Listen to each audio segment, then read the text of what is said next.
Hello everyone, welcome back for another edition of Virtual Yin Yoga. I'm your instructor Mike and I'm happy to have you with me this evening. What I wanted to do for our practice is some Meridian exercises. I think it's been a while since we've done this kind of practice, so it's something I just want to make sure that we keep up on. And the Meridian exercises is a sequence designed to take every single joint in your body to its full range of motion. So it's more about increasing ranges and maintaining ranges of motion. Again, we're talking with like the toes all the way up to the neck. So there's going to be a lot of work done with our practice today. You won't be laying down too much, but I would still probably recommend having a yoga mat, some kind of cushion that might just make it easier for you. But we won't really need too many props for this particular class. But if you feel like you need something, pause the video, go ahead and grab it, and then when you're ready, you can resume the film.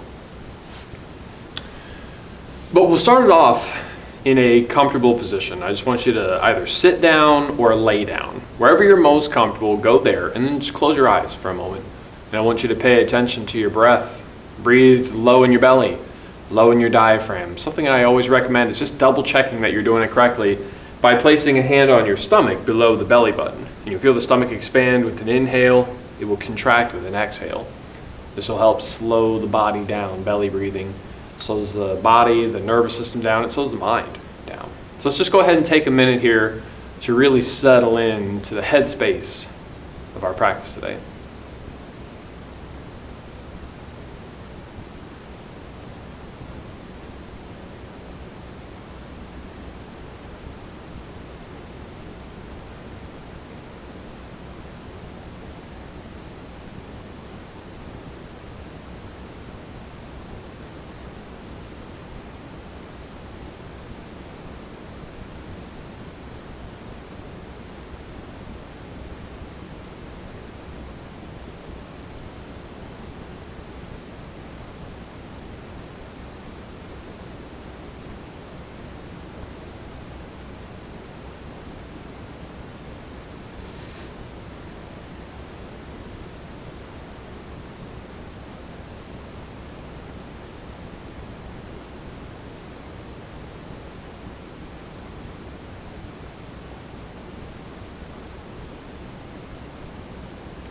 When you're ready, go ahead and open your eyes. We're going to start our practice off with our toes today. And what I want you to do just to begin is I want you to spread them out, it's like as far as you can, and then clench them and just kind of go back and forth with this. Never to the point of straining or cramping, just enough to loosen them up. Although we are going to work our toes individually here in a second. But the next step is just to wake up the ankles. Point your toes forward, and then bring them back.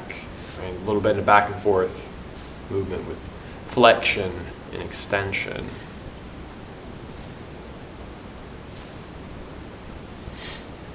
And when you're ready, you're going to bring a foot in. Doesn't matter which side you start with, but take the big toe. I want you to bend it forward and back a few times. Let's turn it in and turn it out as well. It's called passive rotation. It's one of the unique range of motion of the toes. And then you're going to rotate it into a circle. You go a few times one way, you go a few times the other way, pinch and pull on that nail, and you'll move on to the next toe. And it's going to be the same deal, right? Forward and back a few times, turn it in, turn it out, rotation, rotation, pinch and pull, moving on. There it is. Just wondering if my toe was going to crack or not.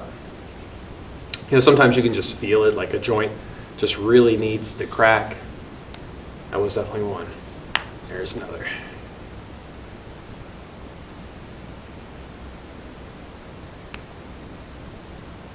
When you're done with your last toe, and it's one of those things like don't feel like you got to rush to get it done, but we're going to massage the sole of the foot. You get the top of the foot, heel, Achilles tendon, just kind of rubbing everywhere. Give it a nice little massage here. It's really difficult to stretch like the sole of your foot. So I feel like sometimes just a nice massage is really all you need. Tennis balls are great though. You can always take a tennis ball and just kind of like roll your foot out on it. It does the same kind of thing. Or go out and get a foot massage. It'll feel pretty nice too.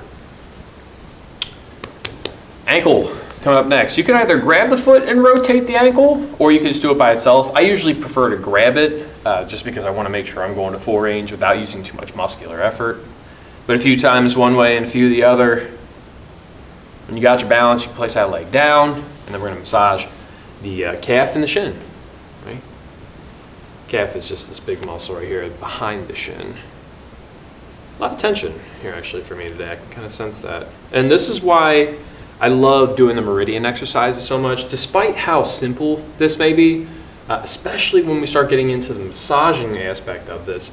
You can sense those tender spots in your body. So this is sort of like a precursor to your practice. You might say, oh, I'm very tight in my calves right now. I should probably stretch this. Right? So it's sort of a practice that can help you design further practices. You'll notice those areas that need to be worked here.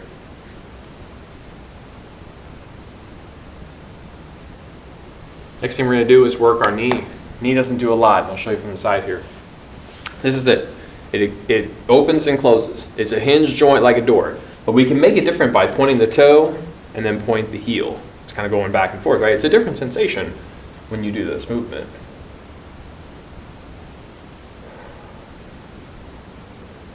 Very good. And when you're ready, you can place that leg down, and then we're going to massage the bigger muscles of the same leg. So you get the quads, you get the inner thighs, you get the hamstrings, the IT bands, that's the outside of the leg, glutes are your butt muscles, top of the hips, the hip flexor. You're just kind of rubbing everywhere right now. And this is something that you could stretch as well. We're not going to do it with this practice because I want to just take you through the pure sequence of the Meridian exercises. But a lot of times when I teach this in person, when we start getting up to here, I'll throw some stretches in for the inner thighs, hamstrings, IT bands, and the quads. Usually after we've done the other side though. We're going to do a little bit of a stretch though for the IT bands. Real simple. I just want you to hug your knee up to the chest. You feel the outside of this leg stretching. We're just going to hold it for a little bit. Like 15 seconds, something like that. Nothing too crazy. Felt like cracking my neck there. Very good. And then we're going to rest the foot on the quad, the opposite quad, and gently, very gently, push down on that knee. Maybe feel your inner thigh stretch, or you might feel compression in your hip. If you feel that bone-on-bone pain on the outside, don't push past it, because you're hitting the full range. But again, this is about taking it to full range, so it's not a bad thing. Just don't try to force past that. And then back and forth with it. Hug the knee, push the knee down. Drum kind of pace here.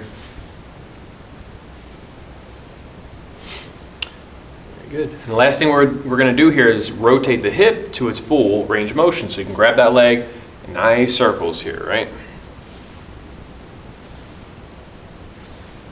A few times one way, a few the other. When you feel your balance between the two, I want you to just place that leg down and just take a moment here, right? Try to feel the difference between the two legs. We've only worked the one. I'm sure it feels different than the other.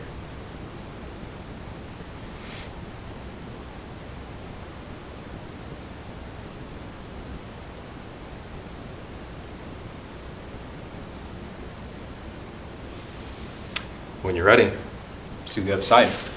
Grab that big toe, forward and back a few times, forward and back.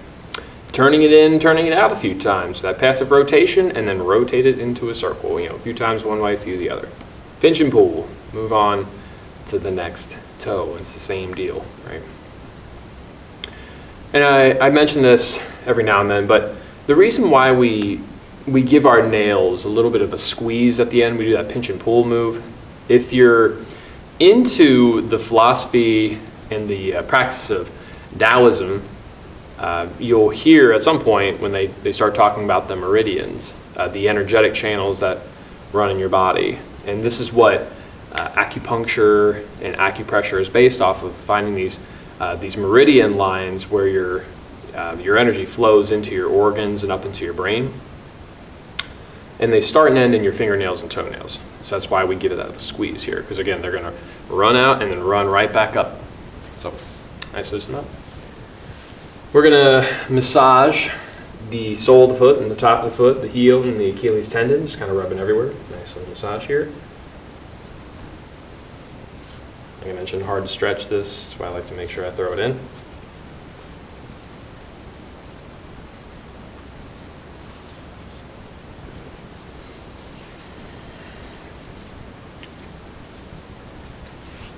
for the ankle next. And again, you can grab it or just rotate by itself, but same deal, full range. Nice rotation here at the ankle. With a few times one way and a few the other. Back and forth, find the balance. And then you place that foot down and start massaging the calf and the shin. Two sides are always different though, aren't they? You know, even here, I can sense a little bit of tension, but it's definitely not as much as it was on the other side. Worth noting, though, right? Always worth noting.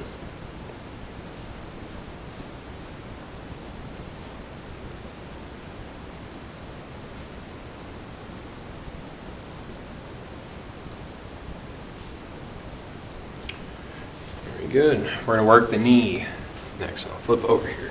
So with it, again, you're going to extend, point the toe, bring it back in, extend, point the heel, just going back and forth between the two. They create different sensations. That's why we do both. Right?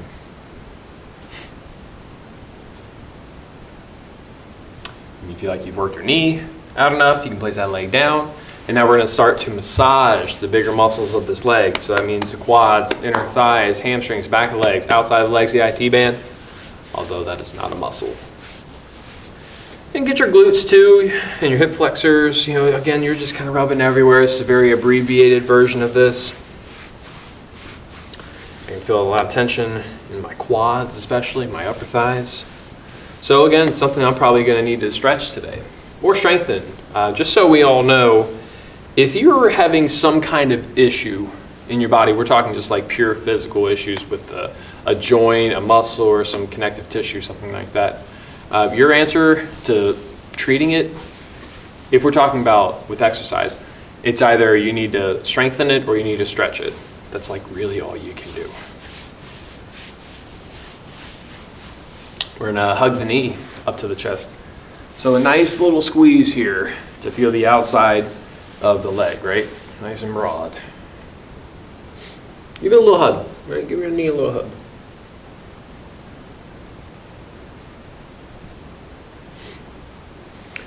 We'll rest the foot on the quad and gently push down the knee. You might feel your inner thigh stretch. You might feel the compression on the outside of the hip. If it's on the outside of the hip, don't keep pushing because you're hitting full range. Just don't overextend. Right. Yeah, back and forth. Hug it up, push it down. But the last thing we're going to do with our legs is rotate hips to the full range of motion.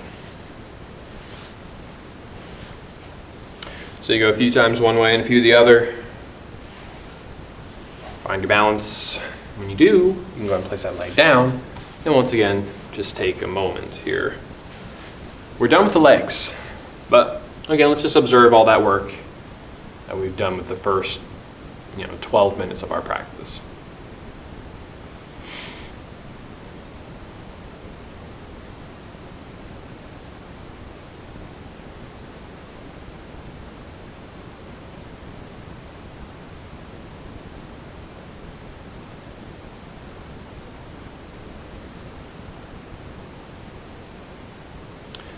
We're going to keep the energy moving up.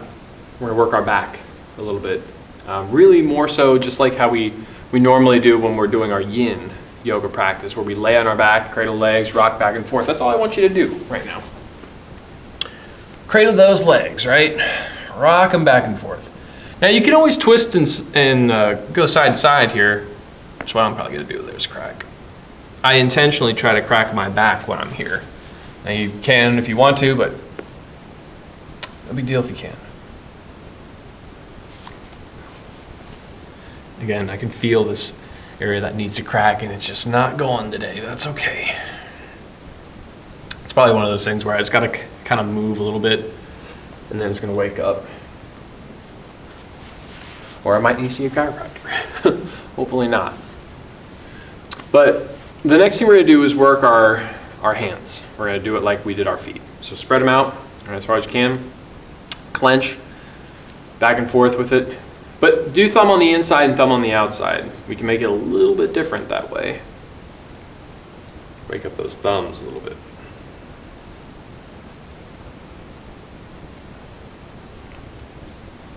Shake it off. And we're going to work our fingers Let's just crack them if you can. If not, though, don't worry about it. Just kind of like move them around. And I will intentionally try to crack my knuckles here.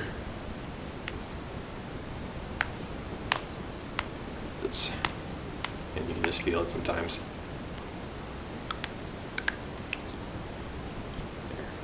Okay. So we're gonna work our wrists. Rotation. Full range of motion here. But you go a few times one way and a few the other. It's your golden rule of yoga, right? You go one way, you gotta go the other. And then shake it off when you're ready. We're gonna stretch the wrist. We can do this one at a time. I want you to take an open hand, either grab that hand and pull down, or place that palm down in front of you on the floor, and you're gonna feel the inside of that wrist stretch. We're gonna do this one for like 20, 30 seconds. Although you could do it for longer, but I would say never more than a minute. You know, that minute I think is when we're starting to tap out at the max of it.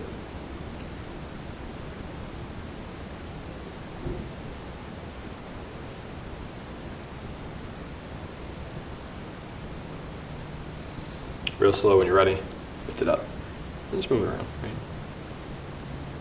And then the other side. So you can hold it, pull that hand down, or place the palm down in front of you on the floor for the inside of the wrist stretch. And again, same deal, 20, 30 seconds. Even here, two sides are different. I can feel this side is the tighter side today.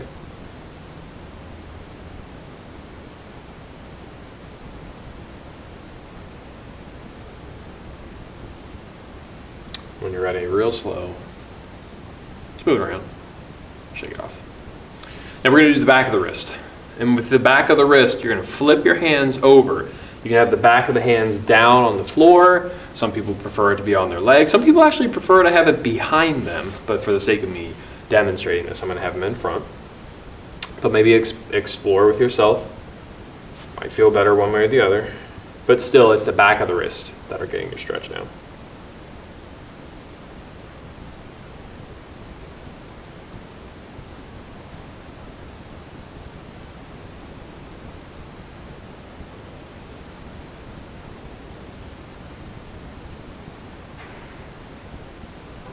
Real slow when you're ready. You can lift it up and move it around.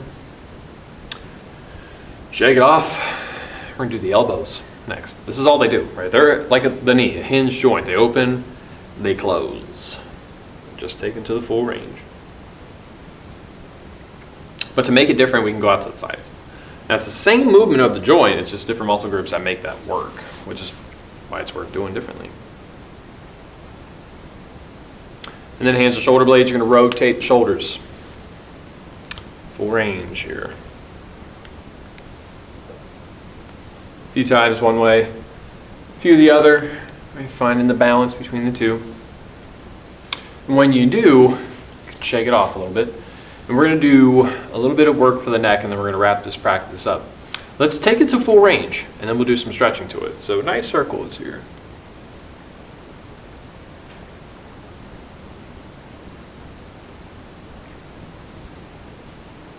A few times one way, a few times the other. Balancing best you can. When you got your balance, you can rest your neck at the center. We're going to stretch the sides of the neck. I want you to take an ear and lift that ear up to the ceiling. That lengthening throughout the side of the neck. But try not to crunch your ear to the shoulder, right? This ear going to the shoulder can lead to overextension.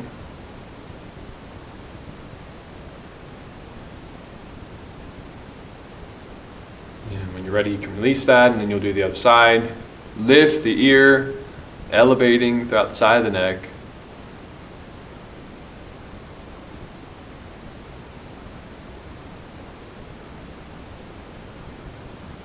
And when you're ready, back center, shake it off. Go ahead and turn your head to the right, to the point where you start meeting resistance.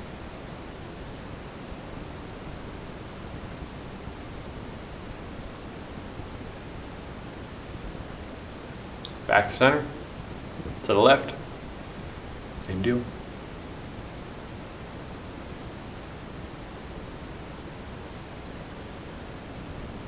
When you're ready, release. Move And the next thing that we're going to do for the neck, you're going to stretch the front of it by lifting your chin up to the ceiling. Don't crank back in your neck, lift up with your chin. Feel the front of the neck stretch.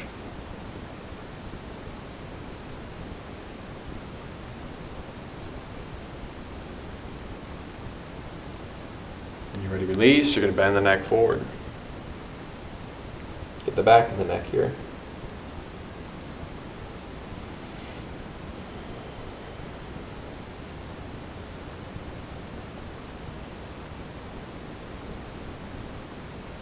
You ready to release? Move around. Let's just do one more neck stretch. This one I like to explain with some visuals here. So let's imagine you got 0 degrees in front of you, 90 for each shoulder. I know it's not technically accurate, but 90 degrees. Go ahead, take your right hand on the back of your head. I want you to pull your head down to the right to around 30 to 60 degrees for the back left side of the neck stretch. Just hold it very gently.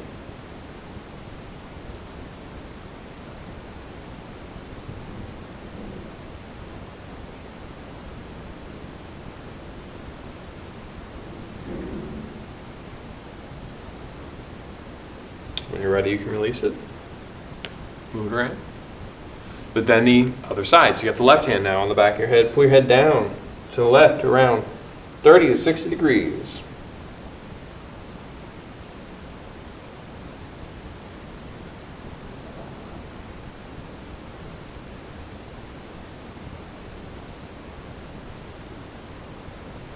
Very good. And when you're ready, release. And there you have it. Every single joint, full range of motion.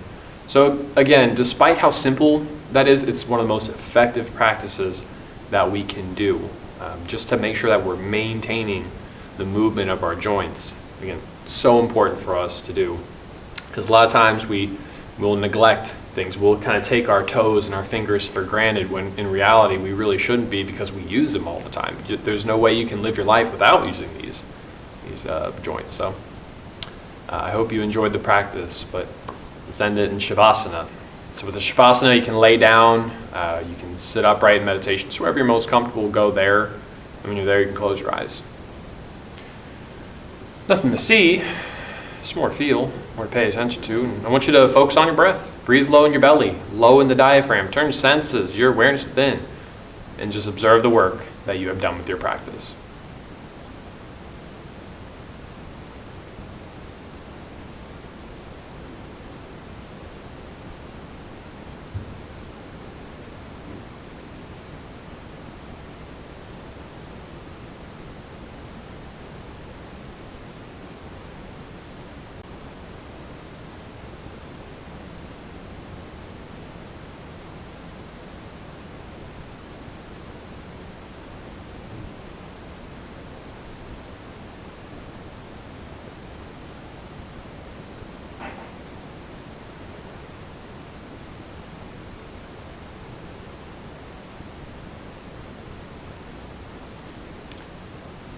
No formal ending to the practice. You stay in your Shavasana as long as you like, but that's officially all that I have for you. I want to thank you all for watching and sharing your practice with me. It's been my pleasure. Namaste.